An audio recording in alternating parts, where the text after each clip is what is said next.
Hello again, and welcome to Faith, Family, and Politics. I'm your host, Joshua Cummins. We're going to have a really big show today. I was afraid he was waiting for us to cheer. No, definitely not. No, that was our good friend Louis Rodriguez on recording there. He's at home feeling, he's not feeling so hot. So please keep him in your prayers. Went and dropped off some soup to him, so hopefully the soup helps and gets him well along with your prayers. So show him some love. Now before I introduce these other guys at the table here today, I just wanted to take a moment to talk about Revolver Broadcasting as a whole. Not only this show, but Faith, Family, and Politics. But I promise there is not a timeshare at the end. Right?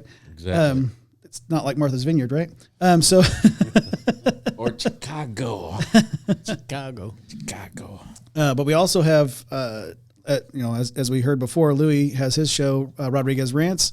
That's Louis Rodriguez hosting. And then Alan McFarland, who hosts The Laughing Libertarian. You know him and love him, I think. And then... I'll stop writing. What was the refresh title for Danny's show that you came up with, Alan? What the truth be with Danny T. We'll see how that goes over with him. But for right now, it's What is the Truth About ... with Danny. And it's host Danny Tippett. So make sure you're checking that out. His son is a local football star in the high school. He's been really killing it. Kid is killing it. He's probably he's killing it right now while we're on air. While we're recording, he's probably gonna just bag another one home for New Palestine. We're proud of you, kiddo. So without further ado, I'm going to go ahead and start talking about these guys right here at the table. Now, you've heard the voice of Alan McFarland diagonal from me here. For those who are on audio, he is diagonal from me this week. It's House of Laughing Libertarian, Alan McFarland. How you doing, sir? Thank you for having me on, man. Writing like crazy, trying to make these people happy. Yeah. Maybe they'll laugh a little bit.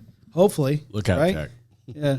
Bringing them information and laughter. Exactly. And all those new shorts we're putting out, not my personal shorts. Just videos. Salute those shorts. And so across from him, next to me, is my father, Gary Moore. Welcome, one and all. Good to be here tonight. It's always a joy. Jump on the show.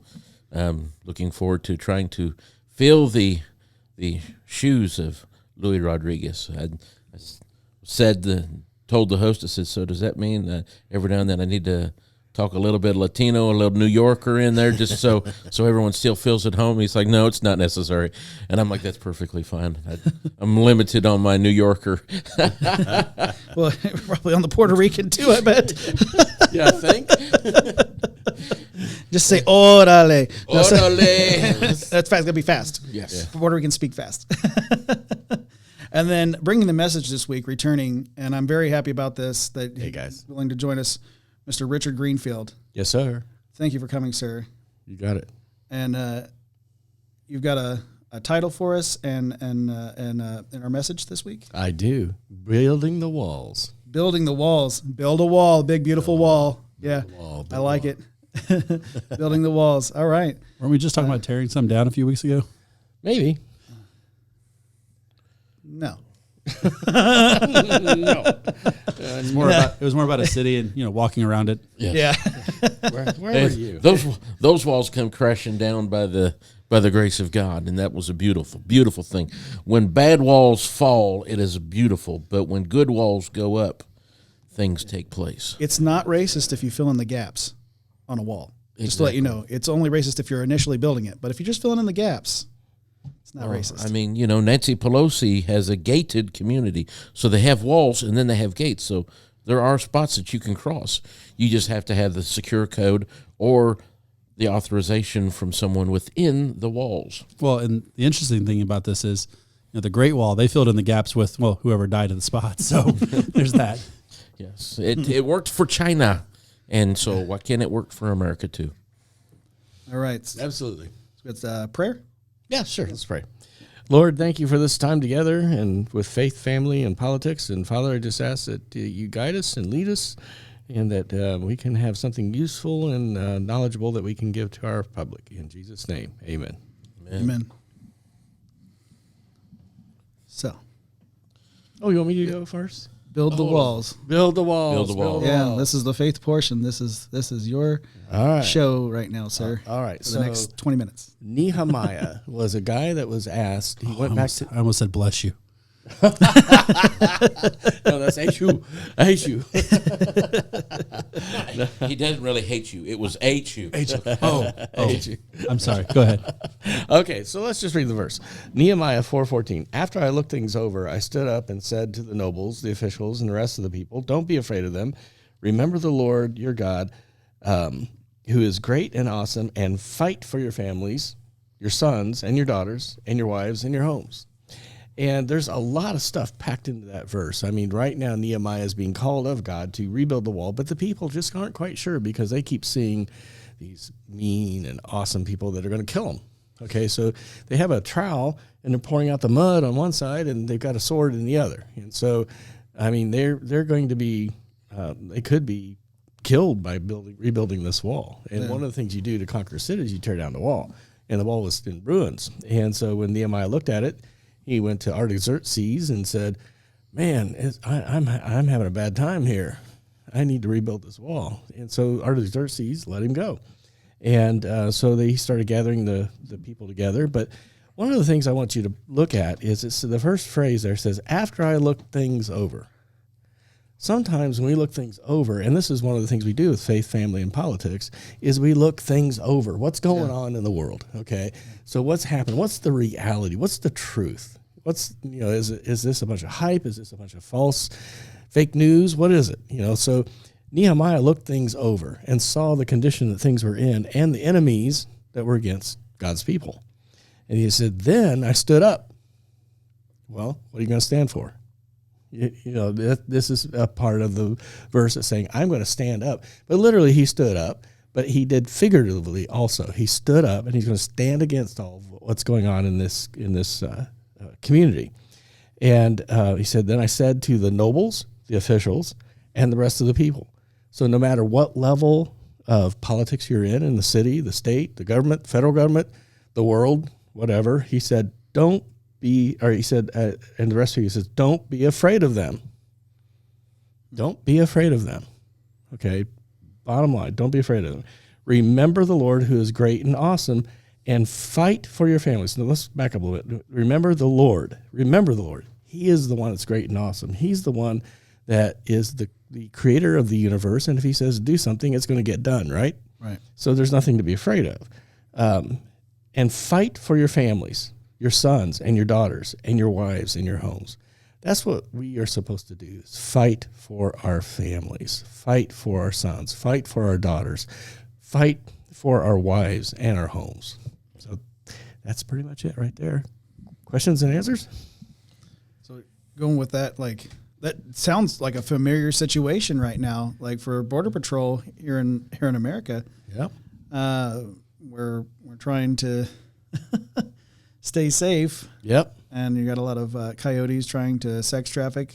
Mm-hmm. You got a lot of them bringing over not their best, as Trump put it. Oh, yeah. You got to watch out for that sex traffic. You don't want to park your car there. No. You got to protect your car. No kidding. These guys will jump right on the trunk, and it's just not a sight to see. Oh, that's sex trafficking. Never mind. I thought that was the name of a band. Probably is. I think that's Sex Pistols. So that was it, Johnny That's what it Rotten. was. Okay, all righty. No, I can honestly say I think there is some kind of deeper viewpoint when Nehemiah goes through and says, "Remember the Lord." Kind of keep in mind what was the reason that they were in the situation that the wall was down in the first place. Exactly.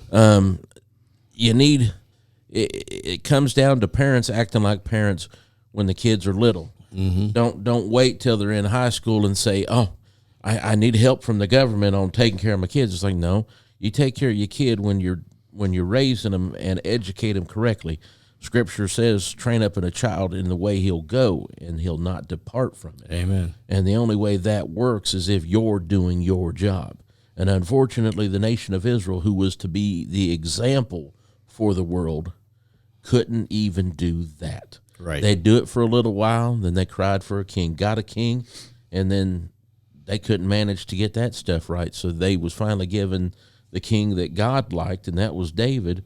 But I mean, David didn't live the life that he was completely supposed to, even though where he was. But I mean, by the time we get to Nehemiah, you've got a society of people, a generation of people that On one hand, they're going, woe is us. But on the other hand, they kind of forget. It's like, oh, yeah, this is our fault. Right. And the other thing, too, is keep in mind the people of God are in captivity at this point. Yeah. And is that what's going to happen to America? Because we've lost our values, we've lost our vision, we've lost who we are. Is God going to allow us to be a nation that's maybe in captivity? I think at times, we kind of realistically are. I mean, it's kind of how, to a degree, it felt like captivity in 2020 when, the lock-ins, 14 days to flatten the curve, and that turned into a year. Now, granted, I mean, I was working in Lafayette here in the state of Indiana, so for me, when they started the lockdowns, I was in Baltimore. You were essential. Yeah, well, which was You're interesting. essential here too. That's why I get invited every now and then. I'm important. We appreciate you, Louie. Sorry, Gary. Yeah. They look the same, right? That's how I let you know you're essential. Yes, exactly. You look important.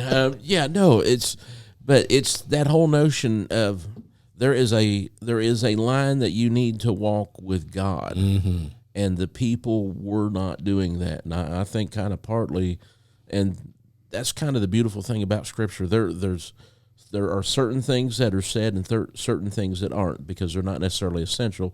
But when you break down the words and phrases, you find out that there's a whole lot more there than meets the eye. In the book of, oh goodness, bad part is I'm going through it, Habakkuk.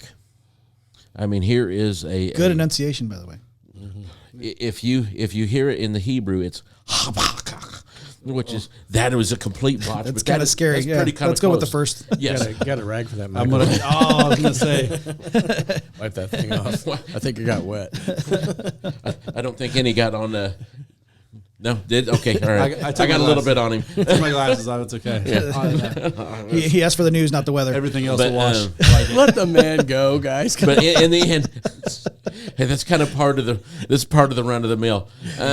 But in the midst of that, he is looking at the people, and he's like, the Mosaic law, we're shot. We're not doing what we're supposed to do. You've got bad people doing bad things to good people, and God is seemingly not punishing them. It's like, Lord, I'm crying out. I'm forced to see this violence, and nothing's being done. And then God's got to come back and say, man, even if I told you what I was doing and the work I'm getting ready to do in your day, if I told you everything I was doing, you're not going to believe it. It sounds similar to now. Yeah, It sounds similar to this country right now. Summer of 2020 sounds very similar to now. That the destruction of all kinds of businesses, property, deaths. I mean, it was sounding very similar. Yeah, I think something else that's kind of looking in at not only the captivity there, but when we look at Sodom and Gomorrah in the midst of that, because in referencing the United States, I mean, are we a land that will find ourselves in captivity? I kind of feel like we are. But at the same time, I think that there are Abrahams that are praying, Lord, if you find so many righteous, are you going to save the land? So I believe, and I know the vast majority of the people, well, I shouldn't even say the vast, I don't even know what the percentage is as to what are true gospel-believing, Jesus-loving Christians that are truly walking with Christ, not just saying, well, I go to church on Sunday morning and, that's all the God I need. That's actually broke down on episode 4 of Danny's show. Yes. And so get all those percentages. Check it out then. Comment, enjoy, thumbs up, subscribe, and all that stuff. What the truth be? With Danny T. Danny Tippett. Danny T, what it be? I kind of like that. That sounds pretty good. You can see. I threw it to him last night. It's catchy. So now, he'll watch. Danny, if you're watching, I'm just saying it kind of punches it up. Get some of that younger crowd in. They, you may need to darken the hair up a little bit. That way you get that young hip hair? crowd. Well, We've got spray paint. We could fix that. Wear a ball cap. I'm follically challenged. You wear the hat backwards with the bill somewhat up a little bit higher, so it makes you look hip. Okay. But And then he says hip. You don't wear it backwards anymore. And everybody just expects him to grab it. Man, how do we get to hips? Let the man finish his point. Yes. Go back to your point. Go back to habak. No, he said in the midst. I was like, I was in the mist. Go ahead. In the midst. Yes. This is the joy that I received. Someone's going to pull the trigger on the revolver. Lord, or what? But when we look at this and we kind of run that dialogue, God is saying, I've got something that's going on. Israel isn't the only nation. Now, when Babylon came in, there were the capital of Assyria, Nineveh, was destroyed. Egypt was destroyed, and Carmish, and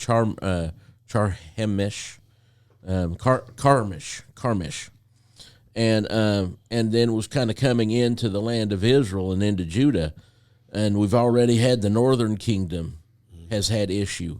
Why? Because they're not walking with the one. They're not dancing with the one that brought them to the dance. There you go. Yeah. And I think that's kind of where we are as a nation now. We forgot who brought us to the dance. We're too busy dancing with we want to enter into the mosh pit. Let's go.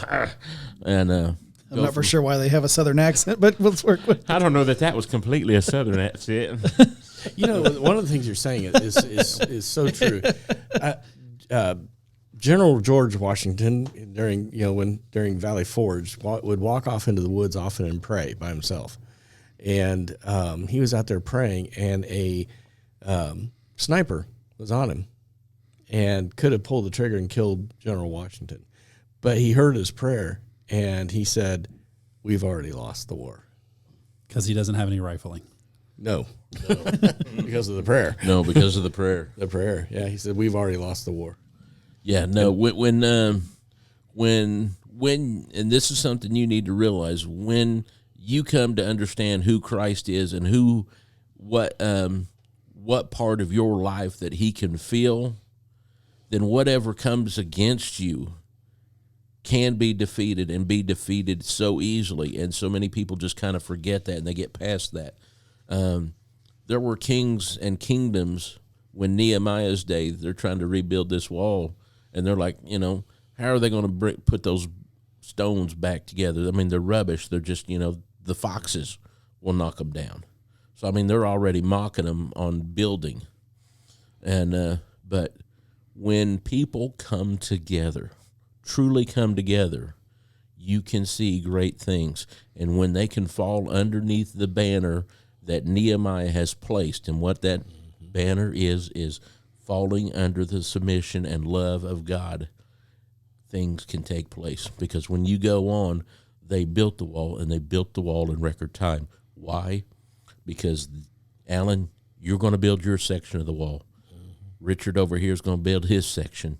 Josh is going to build his section. Big, beautiful wall. Big, beautiful wall. I'm going to build mine. Sterling's going to take care of that end, and we're going to throw some gates in between us and him that we can come into the city. And when we work together like that, and that's something in Washington, D.C., they claim that is bipartisanship.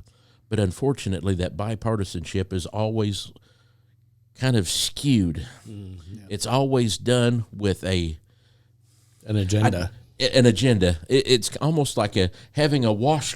Yeah, he's got to. I got to write that down. That's really good. It's bipartisanship.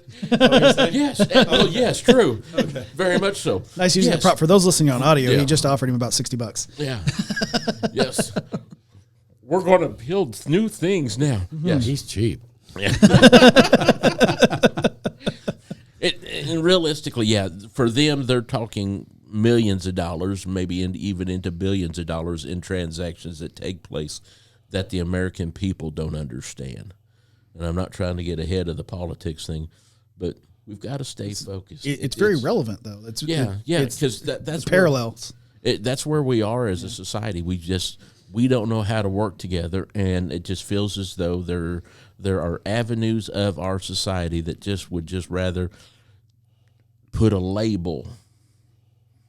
And I'm kind of over the label. It almost feels like there should be a rant about right here. Where's Louis? Gotta get him better. I need a Louis rant. Yeah. But yes, no, we've. It's almost like there's lines being drawn. Yeah. They are, and the problem is the line that's drawn in the sand isn't getting anything accomplished. Well, because you have constantly dividing the sector of society that needs to be getting things done. Those who are living in easy times, because relatively easy times, regardless of all the financial things that are going on. I mean, in this country, we have relatively easy times, so people find things to complain about and worry about that have nothing to do with anything. Oh, crap, he's talking about my show again. They color their hair blue for whatever reason, and they go, wah, woe is me. It's like, or... I only colored my hair because the Colts game was coming on. Not you, obviously. And then you have men who are supposed to be of God and women who are supposed to be of God, but they're too busy. Now, Sterling and I have had this conversation before where, like, talked about going back to Joshua and Caleb. Mm-hmm. Christians back then, or men of God, were offensive, right? They were going out doing what God told them to do. Mm-hmm. And for better or worse, they were bringing God's message wherever they went. Now, let's fast forward a whole lot to the 1960s America. And you have defensive Christians because they're pearl clutching and they're going, oh, no, don't do that. Don't do that. Let's shut that down. You can't be this. You can't be that. And they don't want to necessarily, they're just offended by everything and defensive about everything. And they don't just want to go, what about Jesus? Mm-hmm. They don't, like, just whatever people are doing, don't worry about what they're doing. Just go, I want to bring you the message of Jesus. Yeah. That's all that you need to do. And so fast forward to today, and so many Christians, men of God, what would you say they're at? Oh, good golly. What if they're not offensive, they're not defensive. They're not either one of those. So where would you say a lot of supposed men and women of God are today? Well, they're sitting on the couch watching the church service saying, I love Jesus, but they're not doing anything to further their faith or their walk and talk with God is well, it's just the sun. Hey Sterling, you want to shout the word from over there? Yes, go. You want to shout it? Complacent. Yeah, how about asleep? Complacent and submissive. Submissive and asleep. Yeah, guys, can I? I got something for you. Oh man, he wants to talk. He wants to be on the show and talk. Look out! Look out! Okay, I got to shut up sooner or later, right? Okay. The guy who's got me going now. Nice. Right. So, I'm not judging. Okay? Yes, but a lot of Christians, they go to church every Sunday. They tithe and they volunteer at the church and they do whatever, whatnot, go home, live basically good lives. And that's all well and good. But one of the things that I think... That was the complacency that Sterling was just... Exactly. Yeah. And I think one of the things that people don't realize is that we are so prosperous in this country, we don't have to pray, not for our next meal. Where's our next meal going to come from? That's what a lot of nations are doing right now. If you have change in your pocket, you're wealthier than most of the nations on the planet. Yeah, they say just American citizenship is worth more than what most countries bring in. Right. Just the citizenship alone has value. Oh yeah, and one of the things that kind of I want to encourage you with is a lot of people don't see God or see God move in their lives because they don't step out into the unknown. Mm-hmm. One of the things I like about the Line Chasers Manifesto, it says, go after a dream that's destined to fail. You actually got it hanging back over behind your head. It's right up there on the wall. There. Okay. One of the lines in there says, go after a dream that's destined to fail without divine intervention. Okay. So I had one of those dreams. Okay. And about mid-July, my wife looked at me and she says, you're going to go to school, Buster, and you're going to be in school this fall. And I go, and this is back in the day of a fax machine. That was the technology. That was the fastest way to get something to somebody is a fax machine. Or current Russia. Yeah. Current We saw Putin's office. There you go. His war room. It had a fax machine really and two long landlines. table. Really long table. Don't forget the long He table. has a fax machine and 2 landlines behind him when he's talking about nuclear war. Oh my goodness. Like he has to go actually light them with a lighter to get the missiles to go. Anyway, go What's ahead. the I'm message sorry. say? Darn lighter. Dang it. So what happened is I'm heading toward Anderson University. Okay, now before I say any of this, I was a mess. Okay, I'm a worrywart, and I was such a mess that I had the most severe stomach acid from worrying about the future and how this is all going to work. That I have ever had. I felt like there was a hot poker going right through my guts. Okay. So I wasn't the picture of faith that you would see, like the strong man, like Superman. No, I wasn't that. Okay, I was probably the opposite image of that. But anyway, so I'm getting in my car. Okay, I'm driving toward one of the most expensive schools in the state of Indiana, Anderson University. I don't have any money in my checking account. I have like $10 left in my checking account. I have about $15 left on a credit card. It's just about maxed out. And I'm heading to the most expensive school in Indiana. Well, let me tell you what happens. So I get up there and I talk to this lady and I'm going through registration, normal registration. I had a break. I went over to answer a phone call that I had left on my tape machine. Okay. And she goes, "What are you doing over there?" And I said, "Well, I'm registering." She goes, "Why are you doing that?" And I said, "Because I thought I was supposed to." Yeah. And she goes, "Okay, well, are you over 25? Yeah. Did you quit school?" Embarrassed. Yes, I quit school. Yeah. And she said, "But you're an adult and continuing education student." I go, "What's that?" And she goes, "Like 1/3 the tuition."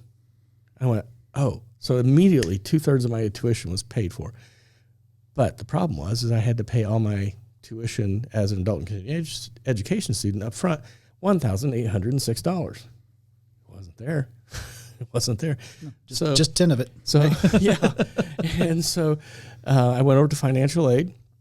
And this lady was sitting behind her computer. She goes, "What are you in for?" And I thought, am I going to jail? And she peeks out. The monitors back then were like huge. And she peeks out from behind that monitor and she goes, I said, "Well, I think I'm going to be a Bible major and be called to be a pastor." She goes, "Oh, okay." So she starts clicking around. And she goes, "Okay, I see your financial aid transcripts from IUPUI. And you got a $500 state scholarship. What'd you get from IU in Bloomington?" And I said, "That's easy, nothing." And she goes, "Well, I don't have the transcript. Are you lying to me?" I go, "I'm going to be a Bible major." She goes, Right. "Okay." Fair enough. And she goes, "Okay, Mr. Greenfield." And I go, "Okay, what?" She goes, "Did you see those 2 places downstairs that look like teller windows?" And I went, "Yeah." She goes, "Well, you got $3,600 there." I go, "I do? Where'd that come from?" She goes, "Sign here. It's called a student loan." I said, "Okay." You mean those predatory practices that these horrible banks do? I paid mine every penny. But anyway, Some people work and get it done. Yeah, let's not go there yet. We'll get down that bunny trail.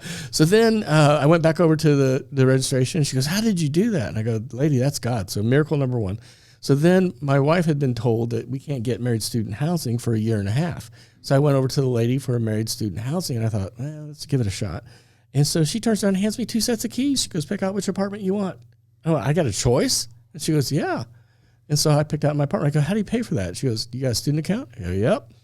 Miracle number 2. We had a place to live now.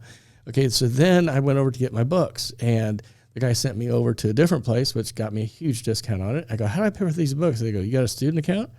Yep. Miracle number 3. Okay, so then I thought, my wife is not going to want to cook every single day. She's going to be working her tail off to support me while I'm in school, and we've got 2 kids.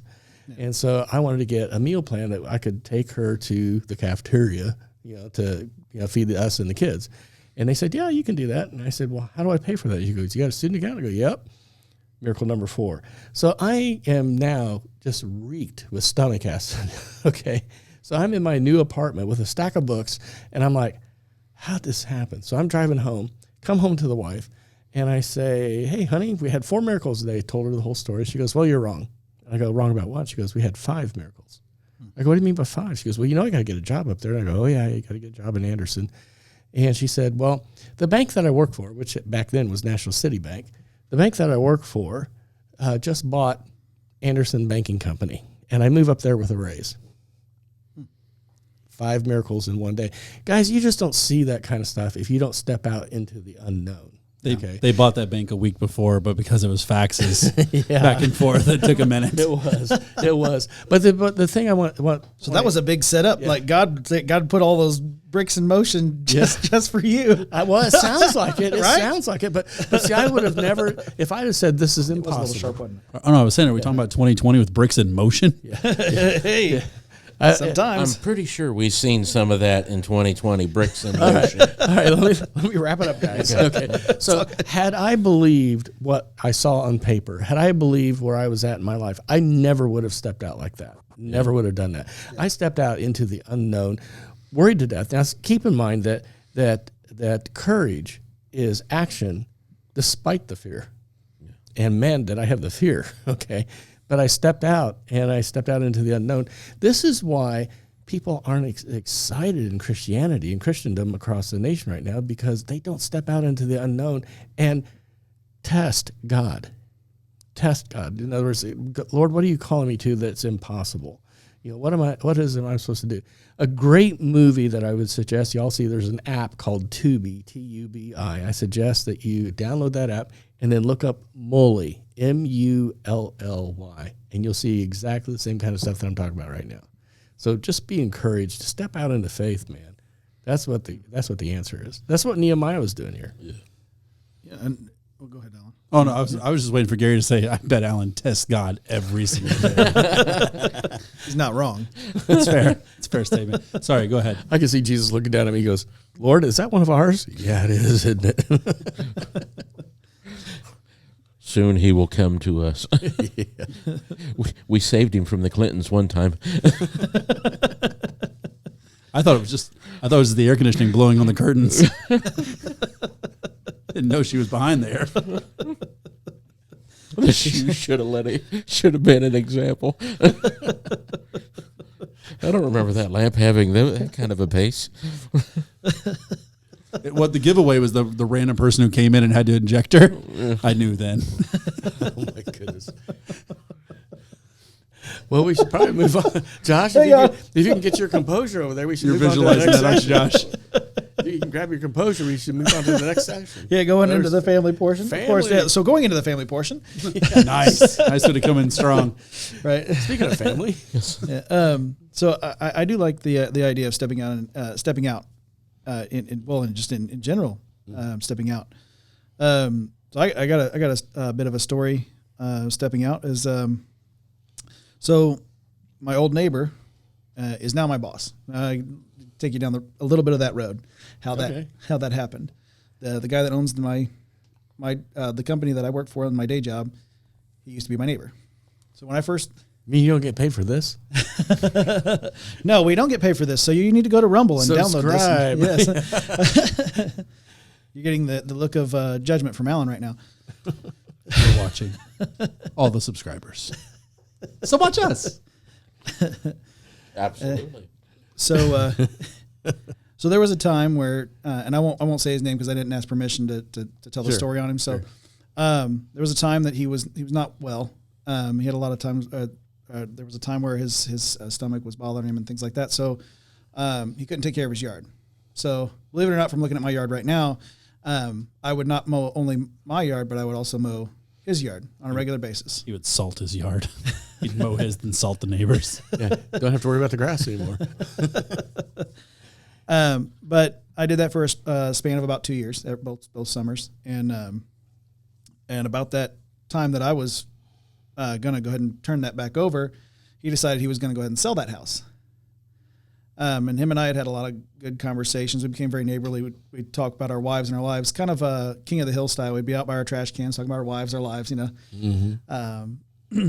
And developed a pretty good friendship. So, but he retained that, like, hey, my neighbor Josh took care of me. He came over and so sometime passes. He now, to give context to this happening, my grandfather had said and I was at a dead end job at a license branch for 10 years. You know that, Rick? Oh yeah, and every Yeah. time I drew a random number, and there's like 30 employees.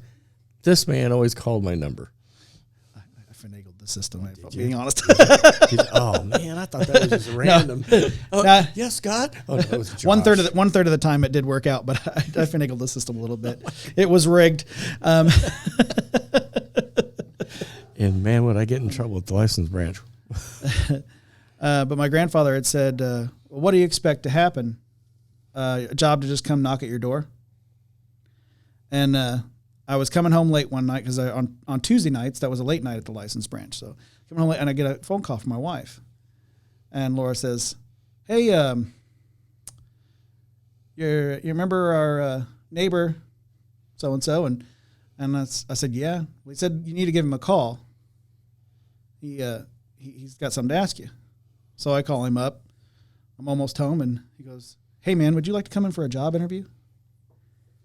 And he goes, "You still got to meet it up with these 3 people, and see if you fit the job, because I think you like computers and stuff like that." So, yeah, I like computers. I can work with them a little bit. And so I went in for the job interview. Was very nervous that day, and I didn't know what was going to happen because as I was leaving, they said, "Oh well, you'll hear from us in a couple weeks." And I was like, "A couple weeks? I really don't know." And it wasn't but 4 or 5 hours later, I had this ping ping on my phone. I look at it and it's an email. And How'd that go again? Was it ping ping? ping ping. Yeah. We don't have it programmed into the soundboard, so. Oh, gotcha. Anyhow, I look at the email and it says, "We would like to offer you a job at XYZ, and this is, the amount that we're going to offer you," and everything. I was like, whoa. Literally, a job came a knocking on my door, and all I had to do was step out. Oh my goodness! Right? Yeah. And my boss, the one that owns the company, he's also a man of faith. Perfect. So regularly on Wednesdays, him and actually a bunch of other people I work with, we all text each other on Wednesdays. We call it Worship Wednesday, and we hashtag it and everything, and we send each other inspirational videos and scripture, and That's cool. right. And that all kind of stemmed out from me sending my boss a few texts here and there on Wednesday. It was always on Wednesdays. We were sending stuff back and forth, and then we got to like sending faith-based stuff every Wednesday, and then we started calling it Worship Wednesday. And then other people wanted to get on the group because they're like, what are you doing over there, laughing and giggling and checking out your phone? And and so, yeah. Started growing. Yeah. Can you picture 4 guys playing on their phone and giggling? Did you find I don't want to. I found a sound? Fair enough. I found a sound for you.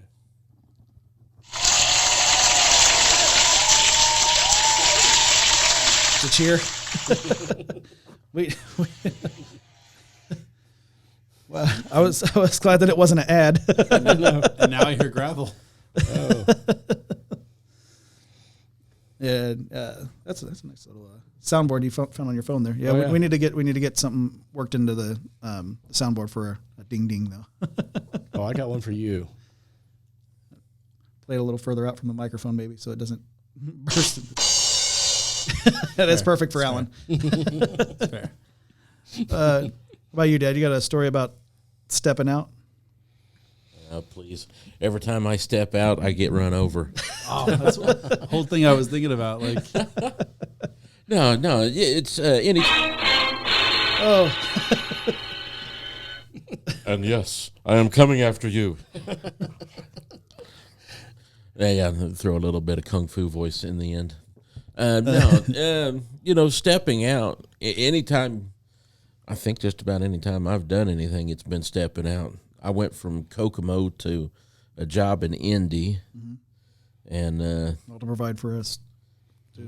we came down here. thanks for that.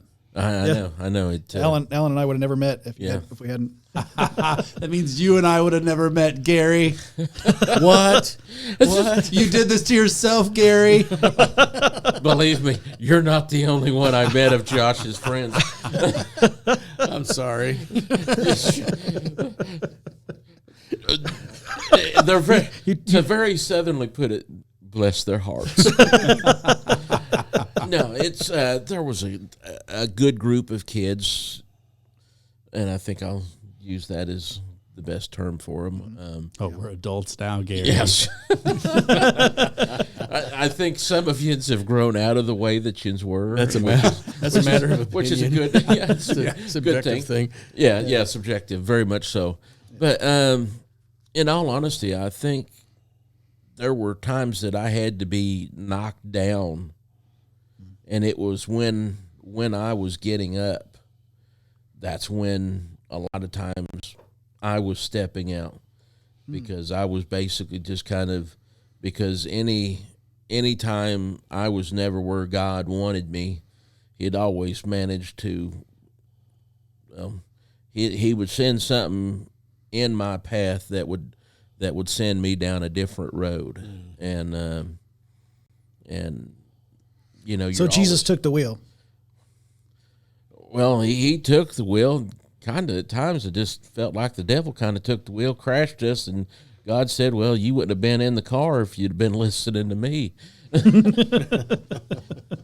I think that's about how some of it went, and that's honest. There were roads that I went down that a lot of people would go through and say, you know, you knew Jesus, but you still went down those roads. Mm-hmm. And I think in going down those roads, it gives me a perspective that a lot of other people don't have, because when I come across people that are struggling with a drug addiction or alcohol or something, and they're like, well, you don't know anything about me, and I'm like, really?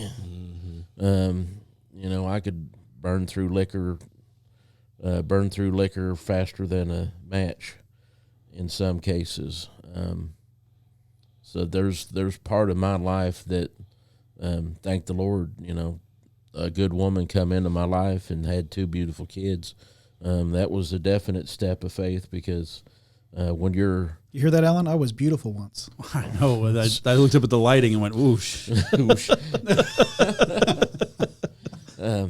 You always view your kids...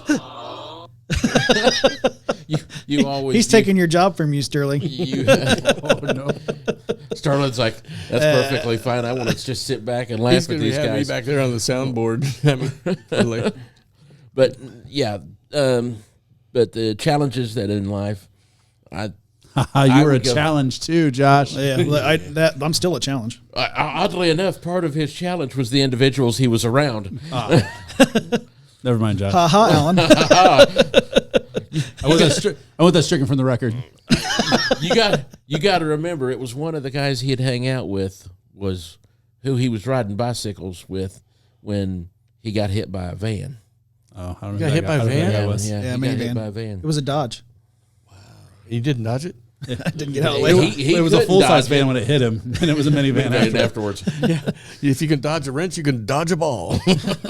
Couldn't dodge a minivan, I tell He you couldn't that. dodge the minivan. So there were definitely challenges. I was, in the end, I think all parents, to a degree, you're growing up as your kids are growing up. Yeah, you bet. And but for me, literally, I was a year out of high school. It was, in fact, I got married. Well, let's see if I got married 7 months after a year and 7 months after graduating high school, and so with that being said, and you got a kindergartner and a 2-year-old, and so that aren't yours. They're step kids. So total step out, and then to take the step that I got to be a dad and be a good dad.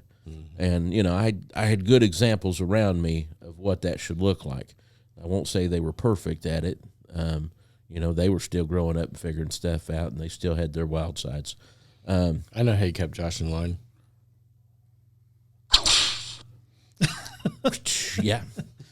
Yeah. There's a whole nother story there, and I won't say it, and you neither should you. I'm not saying nothing. I'm saying nothing. Nothing I did. We'll just leave it at that. We'll save it for Alan's show. As he smiles. But no, yeah, there's with levels of journey that I have went through. There's always been somewhere where I've come up to a spot to where it has not been that it was just a simple here's a Y in the road. It was usually a wall that I had to go through, or a wall that I had to knock down in order to go to the next level. So I've always, and more so now, I really kind of see what needs to be. And the beautiful thing is with every challenge that I've had, I've seen the next level. So this is Mortal Kombat, to where the loser is the one that wins, and that's kind of where this kind of stems from. Amen. For me. So, all right, now that I've went extra deep, you can lighten the mood and get everyone to laughing again. Well, no. Stepping out, right? So, I don't know. I used to be a really solid creature of habit. It was pretty much, my day was pretty planned, top to bottom, every single day. I think the first time I really stepped out, and it happened in rapid succession, it was the job I had for 19 years, and then seeing another friend at another job, going, "Hey, you should come do this. It pays better." And knowing that I had hit my ceiling at the current job, I said, "No, I'm gonna give him 6 months and see how he does." Right? Because I'm not going to step out knowing that I can pay my mortgage with this money. So I sat around and watched. After 6 months, he was doing great. So I made the leap. I got there, made great money, enjoyed the job. COVID came. COVID took that job away. First time I'd ever been unemployed as an adult, so I was freaking out. But then I'd never thought about, I don't gamble at all. Not a bit. Never had a liking for it. Not a thing. The stock market. I thought, you know what? I could play with $10. Maybe I could play with 100. And I took a lot of risks. Not a lot of risk. It was a lot of, calculated risk, blah, blah, blah, blah, blah, blah. We're not going to get there. But that was the next stepping out. It was something that nobody in my family does. I had no background in it. And I went out there and actually made quite a bit of profit. You got the eye roll from him too. And then venturing in, just every time, and that was really the two biggest leaps. The 2 times I really put myself out there and was worried about it. I've always worried about finances. I've always paid everything off early. I've always I always skipped fun in my 20s to be able to make 2 payments of something, because having the fun wasn't as valuable to me as than not having the stress. And so, what do you have loaded up for me? Come on. Nothing. Your thumb is above the phone. You're going to play something. You might as well do it. Okay. It's fair enough. He's going to let it all ride out. He's defeating me through attrition. So I will go ahead and pass it back to you, buddy. If that is the only way to make this stop, I will pass it to you. No, I'll push all the buttons on me. So you stepped out in faith and you got the job. Oh, no, it's your story now.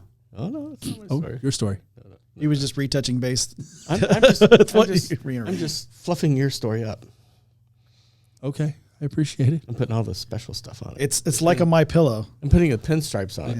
Like a Mike Lindell special? Yeah. Is that what you're saying? Yeah. Wouldn't it be great to talk about Mike Lindell's My Pillows? Yeah. It would be. Yeah. Mike, if you're listening, we need a sponsor, buddy. Not yet, right? He's not listening. Not listening. Not yet. I'll just have to keep sending him the spam. But this was definitely stepping out. and doing this. I mean, I'm obviously comfortable talking to people. We're extroverts here. Yeah. But to go, okay, I don't know anything about making a YouTube video. I don't know how to do this. I don't know how to do that. What's it going to take?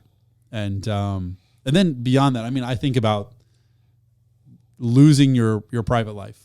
I think about that all the time. With my daughter at home, I'm going, okay, what do I want to talk about? What do I not want to talk about?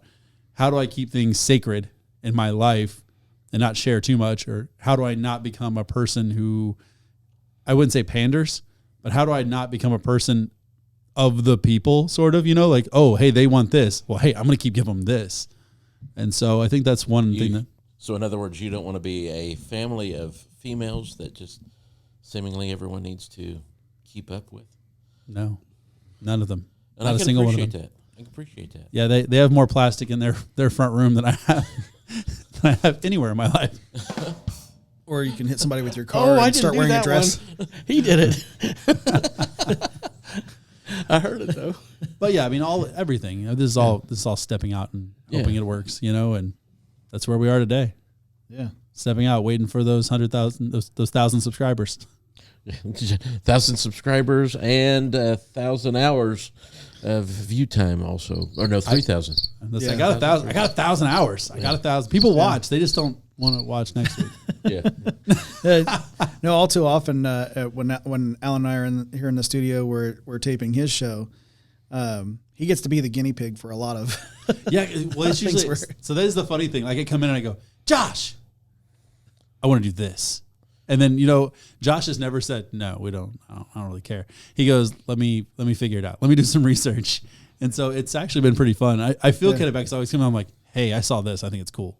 And he goes, I'll figure it out. And there's never been a time where Josh has been like, no, just shoot the show. Just shoot the show. Just shut up and shoot the show, Alan. It needs to be funny. Laughing libertarian. Dance, clown, dance. That's what I was going to say. Be the clown. Be the clown already. Camera's on. So, Richard, you got a story about stepping out outside of. You told the story about college, but I mean, do you have another one for us? Maybe we want more. Yeah, you put the spotlight dance, on clown, me. dance. How's that for a soundbite? Well, there's some things that are coming up, and that I'm stepping out on faith. My goal is to be on the mission field 1 week out of every quarter of every year. Now, I've been on a couple mission trips, and I've been called to Costa Rica, Colombia, Vietnam. I've got a friend that would like to take me to Vietnam, the Philippines, Sierra Leone, and Kenya. And I have friends in both Sierra Leone and Kenya, and they want me to come. And I'm like, wow, and I've often said, Lord, if it's your will, it's your bill. And so that's what I'm stepping out on. My business is a great business to get me there. And the way I look at my business, do I like what I do? Yeah, I love what I do. Yeah. Okay, but is it my passion? No. My business is my vehicle to get me where I want to go. It's the vehicle by which God can bless me so that I can bless others. Yeah. So, and that's where I'm stepping out right now is I don't know how a lot of things are going to get done, but it's like I'm amazed. In fact, confession. Okay. Confession from a believer who doesn't believe. Okay. All right. So I had a client just recently turn in an offer, and I encourage them to stay with me. We'll keep making offers until this craziness goes away, where everybody's jumping through all kinds of hoops and offering Disney vacations. That really happened, offering Disney vacations to get a house. Okay. So, but it worked. They got the job done. But anyway, he said, I'm just so tired of all this craziness. I just want to do a straight up offer. And I said, let's keep doing it, and we'll eventually get there. Well, I turned in the offer, and I was real positive with the other side, the other agent. And as I hung up the phone, I go, no way. That's not going to fly. And I was convinced of it. But then in that instant, God came to me. You said, if it's my will, it's my bill. Okay. And I forgot. I just said, Lord, I'm sorry. I praise you, praise your name, whatever your will be done. Okay. So had that moment. It was a very hard moment because I felt very convicted for what I was saying. Yeah. and speaking out. But at the same time, I just kind of relaxed, got on the couch, turned on the tube, and I'm kind of laying there, and I'm flipping through my phone, and I'm flipping through my email, and it says offer accepted. What? What? And so again, I got on my knees and said, Lord, thank you. And so in fact, that was actually from a person who is from a different country. So I kind of saw that as a little dovetail, it's like, I got you. Yeah. And so now I've just relaxed and say, Lord, I'm going to do my due diligence. I'm going to be the little mouse in the maze. I'm going to keep going, but you're going to show me the way. Yeah. And getting to go to those different places and be able to spread the word that way, like butter. Yep. That's a big stepping out. Yeah. You're coming into. And I may end up, But it's going to happen. I have full faith that it's going to happen. Newsflash, I don't know where I'm going to end up living either. Somewhere on the planet, I'm sure, but I don't know where. As long as you make it back here every now and then to do this show, right? Well, there's one country that wants me to stay with them. They're 12 hours difference from us. Well, we can do it through video. Yeah, we can do video uplink. Yeah, whatever.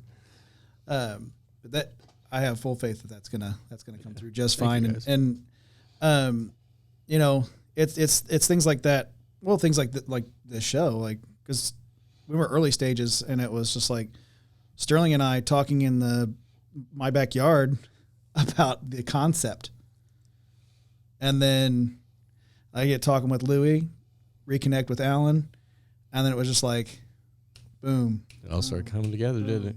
Boom. And I didn't know where it was how it was gonna happen, but it did. Mm-hmm. God, like you said, he has this plan. It's like it goes back to your story with Nehemiah, right? Mm-hmm. Right back to Nehemiah. Yeah. It just. I stood up. That see that he stood up, and then I looked around, and then I stood up.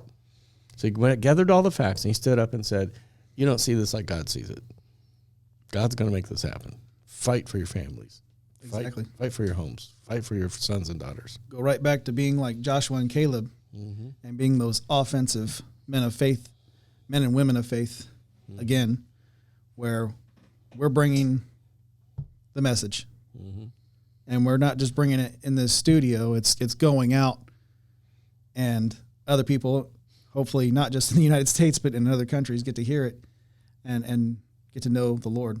I was kind of myself surprised by the fact Mom had this dog, and it was a Pekingese, and it was really old, and it was like half blind, and half of its teeth were missing, a few snackle teeth out like this. And I don't even know how the dog even saw what was happening. But a dog the size of Journey went trotting down Mom's street. That's my German Shepherd, for those who don't know. Huge German Shepherd. And so this little blind, almost toothless, little tiny, furry dog started barking and chasing that dog down the street, and it put its tail between its legs and took off. So, with God, we're a majority, right? Yeah. So was the little dog's name David? It was named Sandy. Oh, I was just thinking like King David. Yeah, her pedigree was Sansu Tony. Keep in mind, she was a Pekingese, so she was Chinese. Yeah, let's moving on over to the politics portion. Nothing? Okay. Dun, crickets.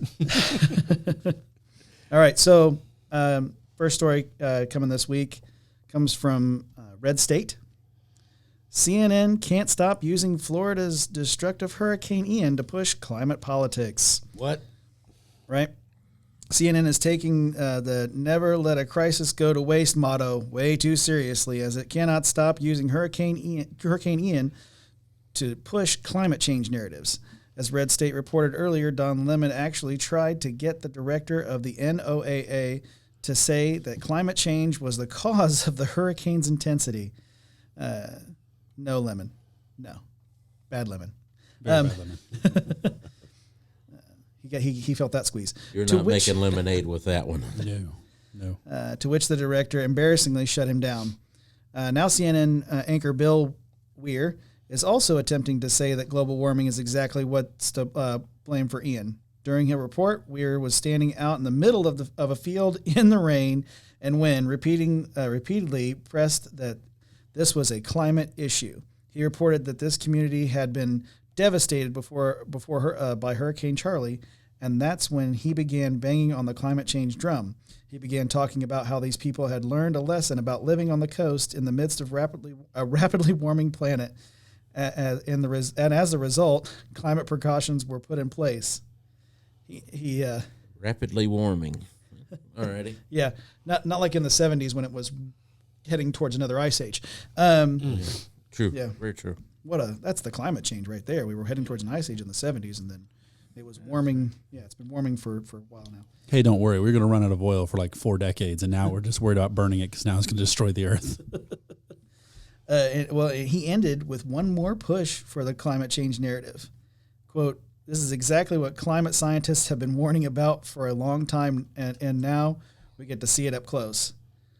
I guess not all heroes wear capes. I don't know. Except the main climate scientist who, set Don Lemon straight. Exactly. It's all the other ones that like what we say. Because they're smart enough to, I don't know. Don Lemon, he is, he got shifted out of his primetime spot, or he is going to. Yeah, he's going to the mornings here soon enough. I think he's just kind of having He's believing this is what America needs. he knows this is his swan song. I mean, this is pretty much it for him. He's swinging for the fences and nobody's having it. And I love it so much. It's like 2 times a week he got lit up by the person he was interviewing. Oh, nice. It's like that guy that you've already shown him that you're going to have checkmate no matter what in chess, but he's still going to keep moving the king one of the 2 spaces. Let's see what I can accomplish. I'll just move it right here. Checkmate. Move right here. Checkmate. I thought he was the guy that would just wipe the board. Oops! I fell. Yeah, we got to start over. He definitely is the type that would flip the board. That's for sure. He's from there. He grew up down there. He knows better than that. Knows better than that meteorologist. Yeah. Yeah, we really haven't had very many hurricanes at all. When you consider even last year, there wasn't very much. But they said, this is climate change, or it's hurricane season. Yeah, it's fall. This is what happens. What? Hurricane season? But isn't hurricanes caused by warming of the water?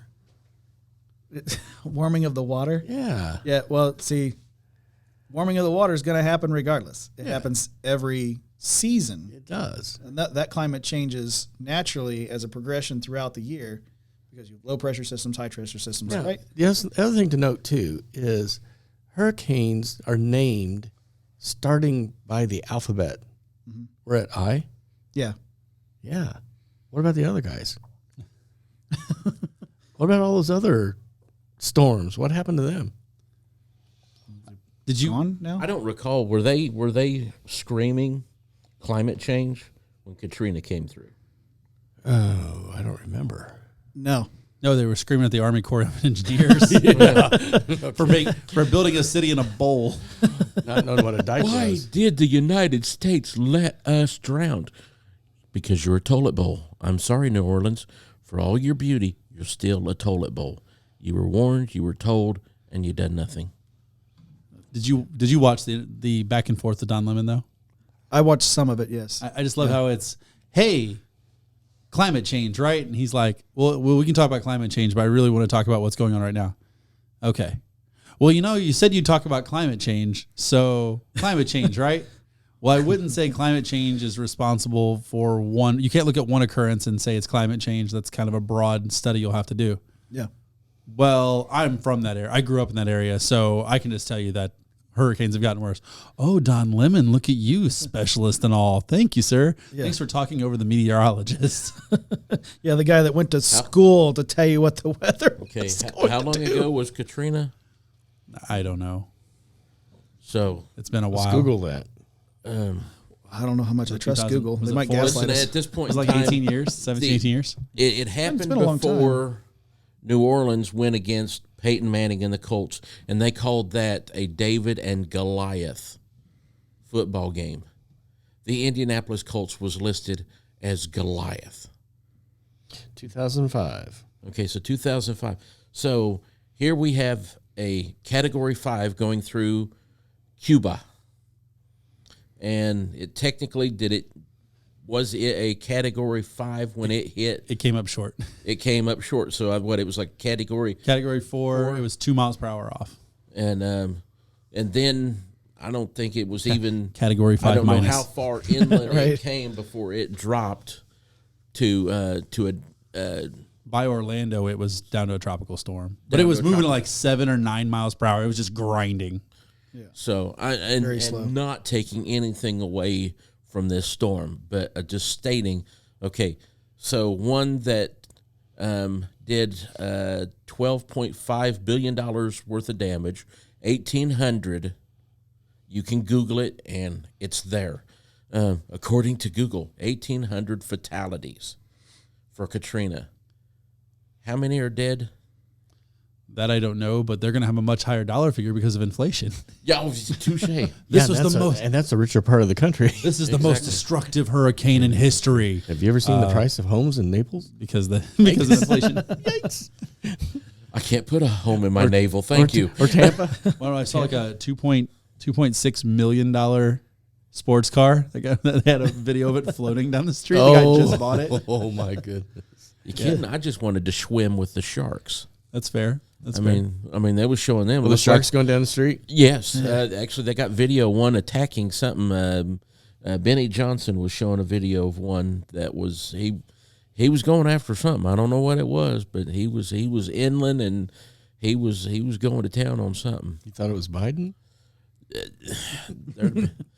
I pray not. I know what's coming up behind Biden. That's not what we need either. Biden's bad. The only reason no one has used the word impeached, unless it deals with Trump, that's the last thing they want, because even the Democrat Party know that what's behind Biden, they don't want in power either. Yeah, she couldn't even get 4% in the Hey, primary. Hey, she got North Korea to trying to sign a treaty with us, guys. It was only the White House who backtracked that and made it South Korea, guys. Come on. Now, I will say, though, one thing that does bother me is that, and believe me, I'm not a Biden fan whatsoever, I don't like how the White House goes right behind the president and just undermines everything he says.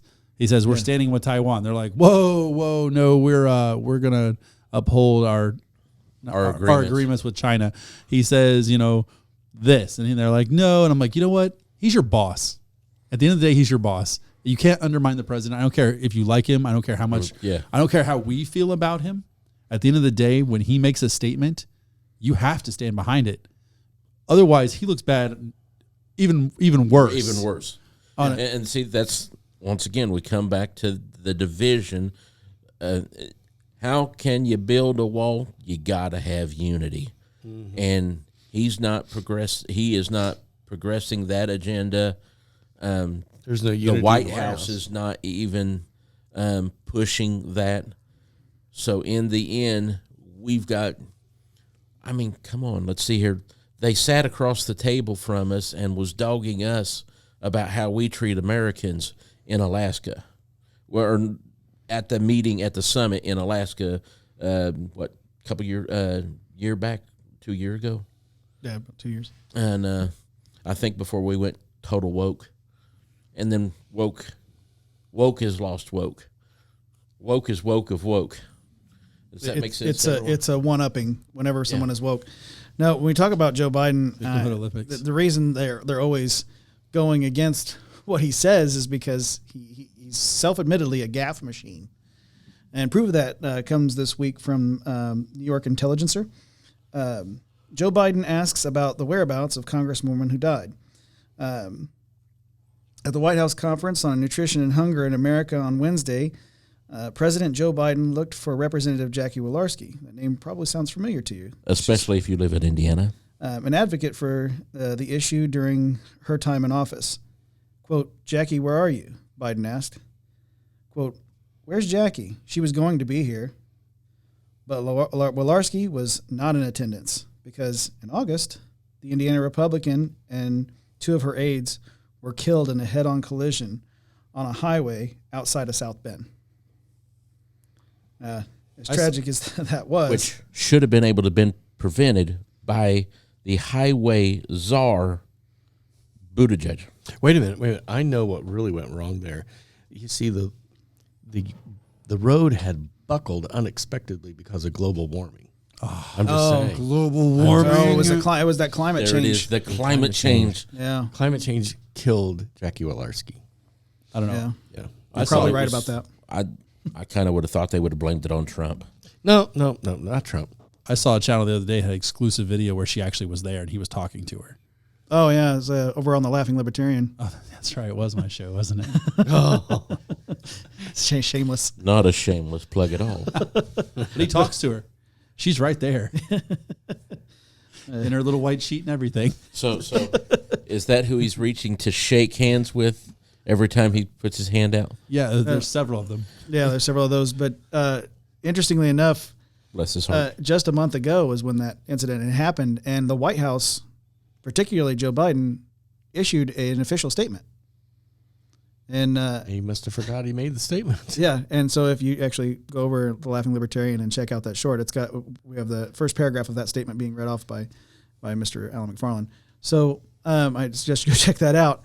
But he talks about how him and Jill were saddened by that news, and then now the excuse that the press secretary came up with was, well, she was in mind.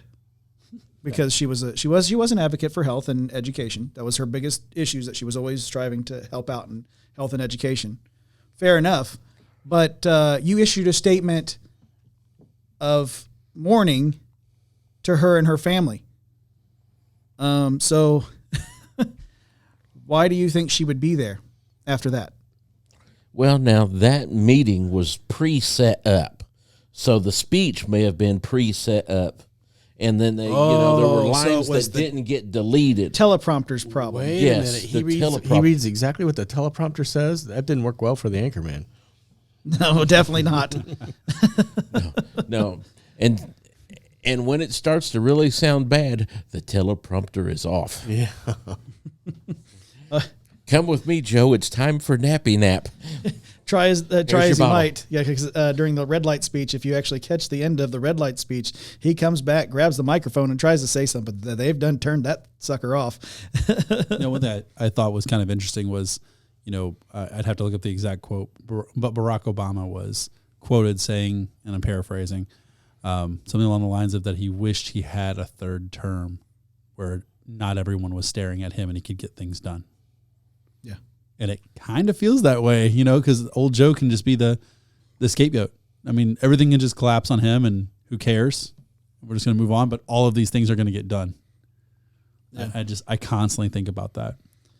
Well, and they felt like they could get away with it because on the surface, Joe Biden can lead a lot of people to think that he's a nice guy. He's just he's a nice guy. It's like Zelensky from Tommy Boy. He seems like a nice guy, but he's not.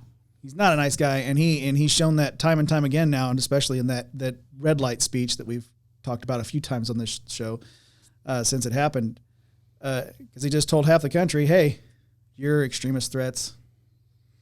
That kind of rhetoric is not going to fly.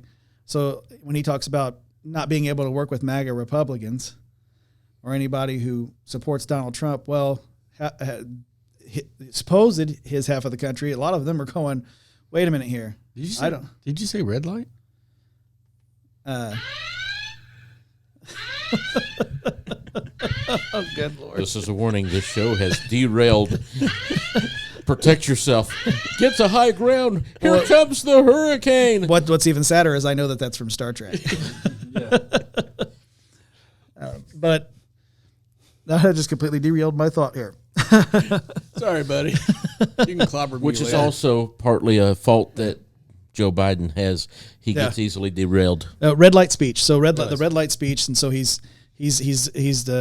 did exactly what Hillary Clinton allowed herself to be beaten easily by Donald Trump. Now, not only did he already have a great amount of support in this country, but his support increased as soon as she said, well, half the country's deplorables anyway. So we took that name deplorable, we wore it as a badge and said, okay, here we are. So once again, MAGA Republicans or anybody supporting Donald Trump said, okay, let's put this extremist threat badge on. We're going to wear that too, because words don't mean anything when Democrats say them anymore. And Like promise. good one. Peace, promise, peaceful even. Yeah. Protesting. Racist, transphobic, homophobic. I'm not afraid of. Hey, you found it. And the fight is off. Looks like the champ's got him up on the ropes. Everything's going to look really good here really quick. And oh man, the shot right there, it's got some body shots going on, and just everything looks well. Oh, this is an incredible fight. Derailed once more. So to get us down to our last article of the night, coming from the Daily Wire. Now we like the Daily Wire. Hopefully they'll get to reach out from time to time, and maybe they can lend us some sponsors. Maybe. Because we need them. Just lend them to us. We only need them for a little bit. Yeah. Just enough money to get by on. Okay. Yeah. Coming from the Daily Wire this week. Well, just invite Diamond and Silk on, and things will go your way. There you go. YouTube removed a viral pro-family speech from incoming conservative Italian Prime Minister, forgive me if I say her name wrong, Giorgia Meloni. Is that correct? You got it. Yep. So YouTube removed a viral speech defending the family and ripping woke ideology, given by incoming conservative Italian Prime Minister Giorgia Meloni, before reversing course and reinstating the video. The Meloni speech from the World Congress of Families gathering in 2019 went viral this week online, in light of Meloni's groundbreaking win as Italy's first female prime minister. That's pretty cool. Quote, why is the family an enemy? Kudos to her. Why is the family so frightening? The family. The family. Family. An Italian say yes. The family. Is it the family or is it the family? Yeah. Well, I mean, if she was in New York, it would make that would make. Just trying to figure out what family it is. More context. Then Diesel would be proud. So she Let said, this man get through this. yeah. There is a single answer to all these questions, she said in the speech, according to transcript provided by the Washington Post. Quote, because it defines us, because it is our identity, because everything that defines us is now an enemy for those who would like us to no longer have an identity and to simply be perfect consumer slaves. So I've listened to that speech like 4 or 5 times this week. Right, but I wanted to make sure that we had plenty of cadence to that because once they take your identity away, you have nothing. You have no identity. You have no family. You have nothing. So you can be made into whatever thing they want, such as a consumer slave. Yeah, just buy. Yeah, and not this song. Exactly. You got that right. That is the correct sound, sir. But YouTube on Wednesday removed the video of the speech, adding an ambiguous note that the footage, quote, has been removed for violating YouTube's community guidelines. National Review reported that. Now, no other information was offered to general users about which community guideline had been violated in the video. But when the Daily Wire reached out to the platform for more information, YouTube spokeswoman Ivy Choi said the video has been reinstated. Convenient. Magical. They were afraid that Ben Shapiro might make an entire video about it, right? Right. And then that too would go viral. Maybe it already has. Choi said, upon careful review, we determined this video is not violative of that's an odd word. Violative Right. of our community guidelines and we have reinstated it. We enforce our policies regardless of the speaker's political views. And They're so magnanimous. Yes. when it's brought to our attention that a video has been mistakenly removed, sound like Twitter there, watch out. We review the content and take appropriate action, including restoring the relevant videos or channels as we have done with this video. Giorgia Meloni, she's making a pretty good name for herself. And every article that I searched for, as soon as I found out, because I was learning about this woman as I found out that she was getting elected, as soon as I tried to go to Google or any other search engine for that matter, the first articles that would come up about this woman, it would say far right. Far right, yeah. What's so far right about having family values? It does not compute in my head what is so far right about wanting to have a mom, a dad, and kids at home. You're so old fashioned. I know, right?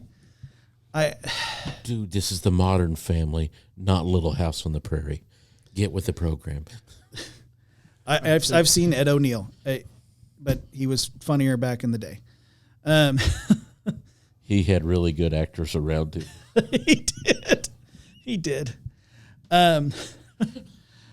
But even on his earlier show, there was a family. There was a mom and a dad, misguided at times and Based in Chicago, that's why. problematic, right?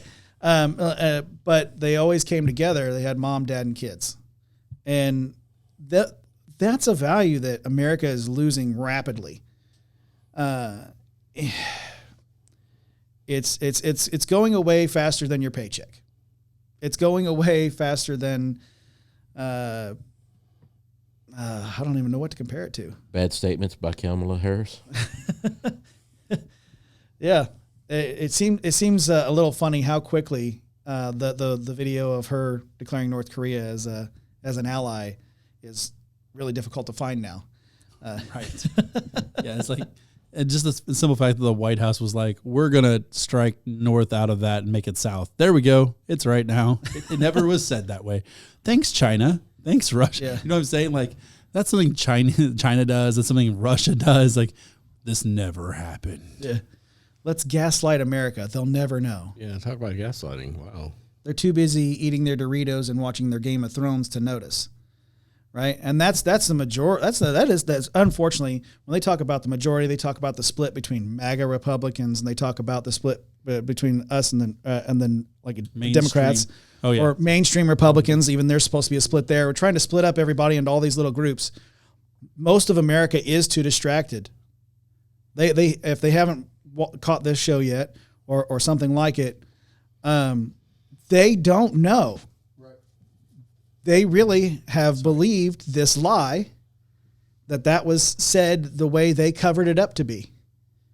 And until you say something and go, oh no, here's the proof, and you show them in their face. I had a coworker this week that questioned something I had said about something that Joe Biden had done. And he was like, oh, I don't believe that. So I Googled it, and I don't trust Google all that much, to be fair. But I thought, I'll use a source that I know this coworker will trust. So it only took one simple Google search. And I said, there you go. There's the proof. It happened. And then he didn't believe me about something else that happened. I was actually talking about Coca-Cola having classes on how to be less white. How to be less white. And he was like... That's why we don't drink Coke around my house. Yeah. Apparently not for us. Wait a minute. What color is Coke? Yeah, I mean, if it was about the liquid, it would be fair enough, right? But it's not. And so if you were an incoming employee, you would have to learn how to be less white if you were working for Coca-Cola, Rick. So doesn't matter what color it is, as long as the color is inclusive. Exactly, like a purple M&M. But this coworker did not believe me. So I once again, a source he trusts, Google, and the whole first page was nothing but left-leaning sources, MSNBC, CNN. They're also. This backfired. It doesn't pay to be woke, even though they're doing it themselves. They say, it doesn't pay to be woke. Be less white classes were offered by Coca-Cola to their employees, and it backfired. I wonder why.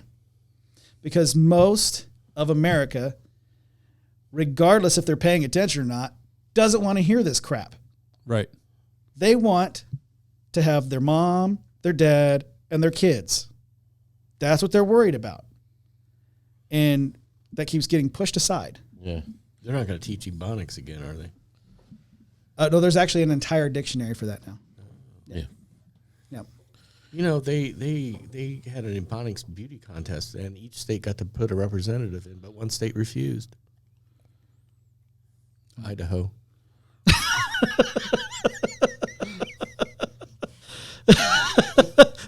Sterling's Sterling's face is in his I'm hands. not even going to push the button on that one. He just no. You can edit that one out, Sterling. I've gone to my happy place. I knew it was coming, but I thought I'm gonna see if he goes for it. No, it just proves once again. It's getting In order for, and the bad part is, and there's still several people that say the American experiment, and they want to end the experiment. I'm an American. I never viewed it as an experiment. We have the opportunity to do something that no other nation has been able to do. Absolutely. And we're going to let the agendas of a few, regardless of they say the majority of them is with us. No. They really haven't proven that to me. Right. And The majority of people don't know where they land until you No. show them. no, Until you yeah, go exactly. here. You can do your own research, but like here. Well, see, the vast majority of them then don't want to because they want to be right because their mommy, their daddy, or whoever is their them. Z. Yeah. There's their offering chromosome tells them this is the way life is and this is how you've got to view it. And when you start doing that, you have just shot everything that kid can learn. It is difficult to be on a church bus with a group of individuals that make the decision based upon one person's view. Are there bad police officers? Yes.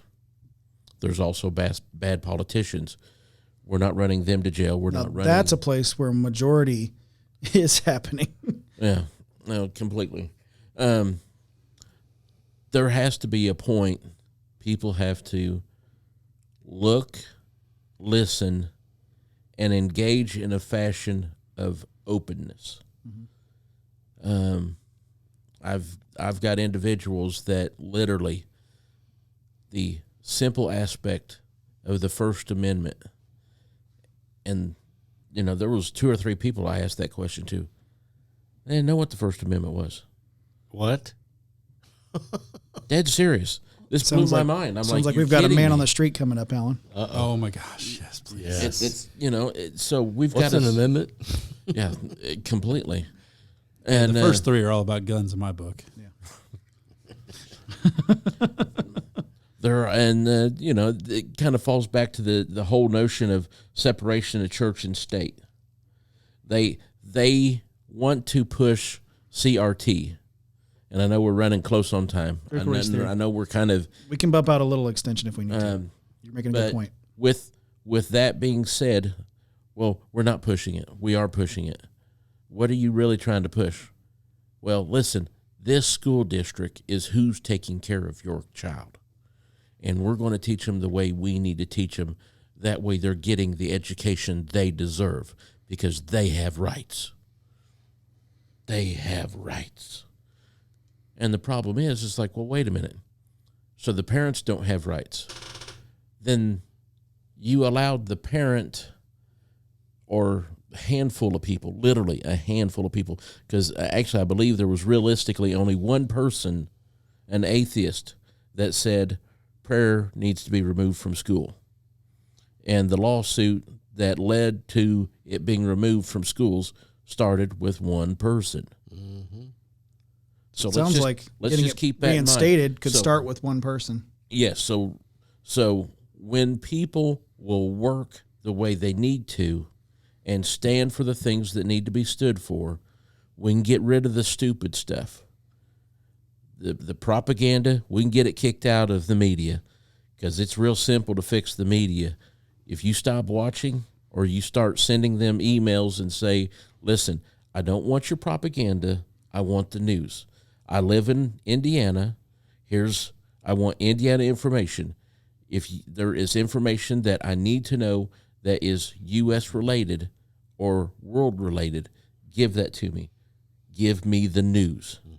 Not your opinion, not your producer's opinion. I don't want your owner's or CEO's opinion. I want the news. Yeah, if you want opinions, you got to watch this show. Yeah. That's what this is for. Or just watch CNN, and then they'll give you all their opinions. Which, please, I highly recommend. They're all wrong. If you need to keep you need to keep your sanity, don't watch CNN. But that's where we're at. If you were viewing CNN Plus, you don't have to worry about that. Yeah, it's dying out anyway. It's gone. It is gone. Okay, been gone. Alrighty. I don't know. I don't associate with CNN. It lasted a month, and we covered it. They are doing a lot better. MSNBC though hasn't fixed anything. Listen, the only thing they got correct was when they started getting attacked by the people that they was claiming to be saluting. Right. So that was funny. It's like, oh, you're saluting them to the point that they're outside your building going, "We hate you." When you talk about schools, that does raise one good point though. How about we stop talking about race, because it shouldn't matter. Right. How about we just treat everybody the same, and we start telling kids, "Hey, we can have a mom and dad and kids." You mean we're all human? Right. What? It's one race, the human race, right? It shouldn't matter. Exactly. Just be nice. I mean, sure, we kid around here on this show, but be nice. That's really all you got to do to function in society today. Stop all of this and stop hating on the family. Mm-hmm. I mean, with a good mom and dad at home, you might see a productive member of society be raised up. Yeah. Well, I feel extremely grateful to have had a wonderful stepdad who came in. He stepped out and stepped into my life and raised me and allowed me to have a well-rounded life, because I had two parents at home loving me and showing me the way. And I had a lot of friends growing up that didn't have that. And so a lot of times we had a lot of friends that ended up at our house because there was a mom and dad at home, and you showed them just as much love as you showed James and I. There was love shown. After they left, it was kind of, we just talked about all of them. No, it wasn't that bad. There were times you were talked about, but it was with the love. It's like, no, yeah, completely. It's time we grow up and look at what works and what works. Let's put the rubber. Let's put the tires to the pavement. 23.6% of kids today are in a fatherless home. So nearly a fourth of the children in America are in a home without a father. I'm surprised it's that low, to be honest with you. Me too. Realistically, I completely agree, and but nonetheless, that's where even we're more at. unfortunate in the Black community. I looked this up the other day. It says 17% of homes have a father.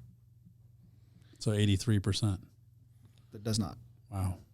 And then when you correlate that to the crimes that are committed by the small sector of society, and then they have individuals that are claiming it's all because of the white people. No, it's because there needs to be a father in the home to round out the family value. Yeah. I always say change the culture, change the results. Yes. Change the culture, change the results. One of the things that evil is after the building block called the family. Yeah. And in churches, the reason why churches fall apart, the reason why churches aren't effective. I love their chicken. Oh, man. You ain't too. But anyway, neither here nor there. But with the thing that's really, really eating at churches is not the doctrine. It's the families. It's the decimation of the family. Same thing's happening in our culture. Mm-hmm. It's the decimation of the family. And there's so many things that so many effects that sons have when they don't have a father in the house. Yeah. So many ill effects that happen from that. I'm done. Now, we're not saying that everyone that is in that situation becomes the statistic. Some have proven Rise above. they can rise above. Yep. And see, that shouldn't be the exception. That should be the rule. If the I get it. There are situations where a father goes to war, Right. and dies during service. But we're talking about the But majority of homes here, based on the statistic you've rattled off. Yeah, but that statistic. But let's just kind of get those pieces. Yeah. Here's sector A, sector B. We have a society that is taking the free love philosophy and taking it to the next level. You've got people that they used to make jokes about the Mormon families having so many kids.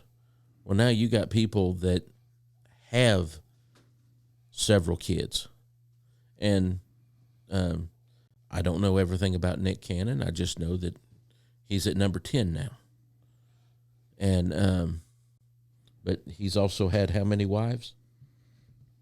I don't know, but I do know that regardless of whether or not he's with those women, regardless of his character outside of it, I feel as though I know he's a father. He's doing his due diligence.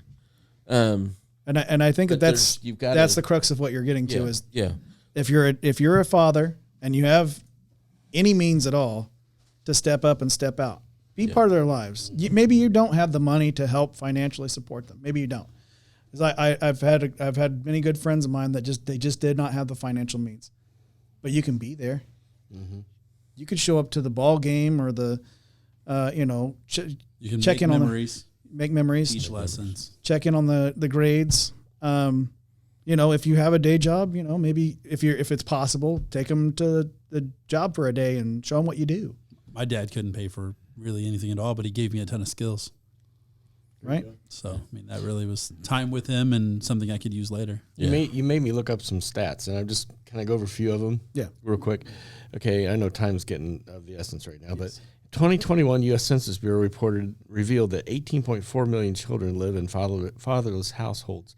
Households without fathers are 4 times more likely to live below the poverty line. In 2019, 1/4 of the over 121 million men in America had at least one biological child under 18 years of age. About 7 million biological dads are absentee dads to all their minor children. Fatherless homes statistics from 2009 reveal that divorce is a major cause of absent fathers. In the United States, there is an estimated 1.8 million solo fathers living with their children. Statistics on repercussions and health risks in fatherless households in 2022. Children of fatherless households are 2 times more likely to drop out of school. Infant mortality rates are 2 times higher in fatherless households. Teen pregnancy rates are higher in fatherless households. Children lacking interaction with their father early in life are likely to develop behavioral problems. Adolescents from fatherless homes are more likely to commit crimes. Children growing up without a father are 2 times as likely to commit suicide. 43% of fathers don't consider their role to be as significant in their children's personal identity. It's estimated that 24.7 million children under the age of 18 live without their fathers. 57.6% of African American children have absent fathers. 72.2% of America's population believes that fatherless homes are the biggest social problem in the country. 90% of the children unhoused and runaways in America came from fatherless households. 80% of all rapists with anger issues were raised in fatherless households. Fatherless household statistics reveal that 70% of America's youth that are living in state-run institutions are from fatherless households. One more and that's it. 90% of repeat offender teens, arsonists, were raised in fatherless homes. Wow. There it is. So amazing. Dads, you're important. Dad. I know. Sitting next to me, Gary Moore. He's been very important, very pivotal in my life. And I know I've said this in the past, but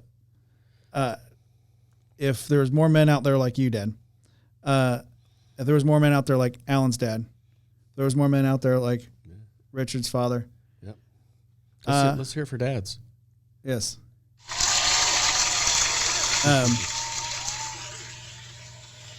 Dad's just being there, right? Spending the time, whether they can afford to do anything financially or not, doesn't matter. Be a part of your kid's life, and you will see a productive member of society come out, be the outcome, and hopefully Be a part of the solution, not a part of the problem. yeah, and hopefully they carry on those values into the next generation. Absolutely. Maybe they'll even end up on this show. Who knows? So, the man who brought the message this week across from me, Mr. Richard Greenfield. Thank you for coming, sir. It's always a pleasure. And I need to keep having you come back as much as possible. And reach out, because we love having you. You get me off the battlefield, I'll come. Next to him, you might know him and love him, potentially, possibly. I don't know. I don't know either. Host of Laughing Libertarian, Alan McFarland. We love Thank this you for guy. having me. Oh, who said that? I did. Oh, shucks. And there was no soundboard button there. I know. You need to be on this side of the table more often. I'm moving. Looks like I'm producing next time, so I'm behind a table. Thank you for having me. Thank you, guys. And across from him, once again, my father, Gary Moore, host of More on the More. So if you haven't gone and checked over that YouTube channel, it's still going strong there, Dad. Yeah. You're over 100 episodes there, right? Closing in on 100 episodes. Closing in on 100 episodes. Yeah. And then I've been your host, Joshua Cummins. This has been Faith, Family, and Politics. Don't forget our soundboard guy. Oh, yeah. And our perfect producer over there, Yes, perfect producer. Sterling Metcalf Allen. And there's one small little matter that probably the biggest matter of the entire thing. Uh-oh. Can you lead us out with prayer, sir? Sure. Oh, yes. Lord, thank you for this evening we've had together with faith, family, and politics, and back to family. Father, thank you for this day, and I ask a blessing on our audience and each one that was here this evening. In Jesus' name, amen. Amen. Amen. We'll see you next week. See you then. Take Peace care. out. Bye.